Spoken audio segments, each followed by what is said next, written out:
Right right Sujay గారు, ఎమ్మెల్యేగా రాజీనామా చేయాలని జగన్మోహన్ రెడ్డి భావిస్తున్నారా? నెక్స్ట్ సమావేశం కీలక సారాంశం అదేనా? సుజయ్ గారు,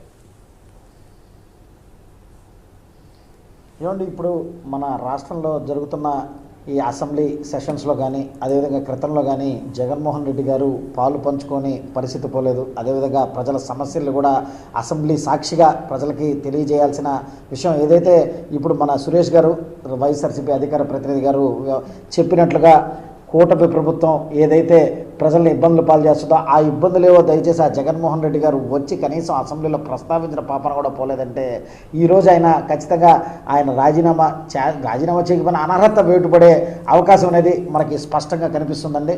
ఎందుకంటే అనర్హత వేటుపడితే కనీసం కూడా మరొకసారి పులివెందుల్లో కూడా గెలవలేని పరిస్థితుల్లో ఈరోజు వైసీపీ అధినేత జగన్మోహన్ రెడ్డి గారిని ఉన్నారని చెప్పి మనకి స్పష్టంగా అర్థమవుతుంది. ఎందుకంటే మనం రీసెంట్గా 2024లో జరిగిన సార్వత్రిక ఎన్నికల్లో 151 స్థానాల నుంచి ఏ విధంగా 11 స్థానాలకి పడిపోయిందో ఈరోజు మనకి గ్రాఫ్ ఒక్కసారిగా 100% నుంచి ఆల్మోస్ట్ 6 to 7%, 10% లోపు ఈరోజు పార్టీ పడిపోయిందంటే ఈరోజు ప్రజలు ఏ విధంగా తిరస్కరించుకున్నారనేది మనం స్పష్టంగా చూసాం.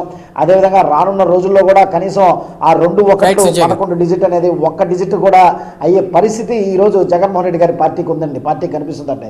ఎందుకంటే కనీసం ప్రజా సమస్యల్ని ఈరోజు కనీసం మాట్లాడే పరిస్థితిలో కూడా ఈరోజు అక్కడ ఒక్క నాయకుడు కూడా కనిపించట్లేదంటే ఈరోజు ఏ విధమైన చర్యల్ని ఈరోజు జగన్మోహన్ రెడ్డి గారు తీసుకొస్తున్నారు. కార్తిక్ గారు, ఫైనల్ గా మీరేమంటారు? జగన్మోహన్ రెడ్డి నెక్స్ట్ స్టెప్ ఎలా ఉండబోతుంది? మాట్లాడుతున్నారు, విచక్షణ కోల్పోయి మాట్లాడుతున్నారండి. ఎందుకంటే వాళ్ళ నాయకుడు సపోర్ట్ చేసుకోవాలో తెలియక ఏ విచక్షణ కోల్పోయి మాట్లాడుతున్నారండి. దయచేసి మరొకసారి ప్రజా సమస్యలు మీరు ఎంత దూరమైనా పోరాడండి. కూటమి నాయకులమైన మా అందరిలో ఎవరైనా సమాధానం చెప్తామండి. ఎందుకంటే ప్రజలకి కూటమి ప్రభుత్వం వచ్చిన తర్వాత మీరు ఎన్నైనా తీసుకోండి, ఇప్పుడు వరకు చెప్పిన సూపర్ 6 హామీలని ఏ విధంగా అమలవుతున్నాయి ఈ రోజు ఒకసారి ప్రజల దగ్గరికి పోతే ప్రజల బాధలు వింటే ఈ రోజు పరిస్థితి కనిపిస్తుందండి. రైట్. కార్తిక్ గారు, ఒకవేళ ఎన్నికలకు వెళ్ళినా ఆయన మళ్ళీ అసెంబ్లీకి వచ్చినా వాకౌట్ చేసే పరిస్థితులు ఏవో ఒక గొడవలు పెట్టుకుని వాకౌట్ చేస్తారు. వైసీపీ తీరు అంతే, ఏమీ లేకపోయినా కూటమి ప్రభుత్వంపై బురద జల్లే ప్రయత్నం చేస్తూనే ఉంటాయనేటువంటి వాదన ఒక పక్క. ఒకవేళ జగన్మోహన్ రెడ్డిపై అనర్హత వేటు పెడితే నెక్స్ట్ స్టెప్ ఎలా ఉండబోతుంది? వాళ్ళ యాక్షన్ ప్లాన్ ఎలా ఉండే అవకాశం ఉంది? ఫైనల్గా మీ కామెంట్ ఏంటండి కార్తిక్ గారు?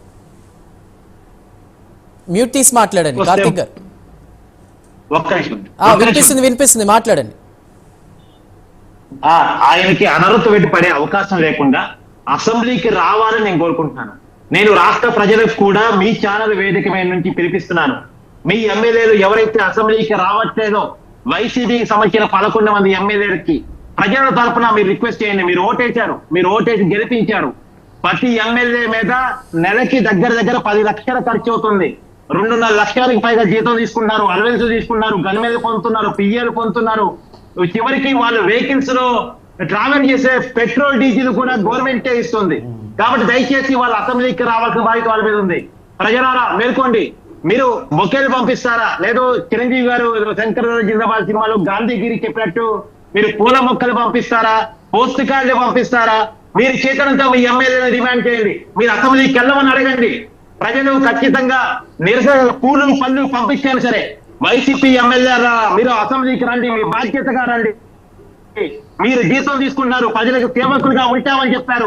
మీరు ఎమ్మెల్యే మెంబర్ ఆఫ్ కార్తిక్ గారు, చూద్దాం ఏం జరుగుతుందో చూద్దాం. కార్తిక్ గారు, థ్యాంక్ యూ. రాఘవేంద్ర గారు, అదేవిధంగా పసుపులేటి సురేష్ గారు, దుగ్గిశెట్టి సుజయ్ బాబు గారు, అందరికీ కూడా ప్రైమ్ డిబేట్ లో జాయిన్ అయినందుకు ధన్యవాదాలు. మొత్తం మీద లిక్కర్ స్కామ్ లో అరెస్ట్ కావచ్చన్న సంకేతాలు ఆయన్ని ఉక్కిరిబిక్కిరి చేసిన జగన్మోహన్ రెడ్డిని నెక్స్ట్ సమావేశాలకి అత్యవసర సమావేశాలు నిర్వహించడానికి గల కారణం ఏంటి?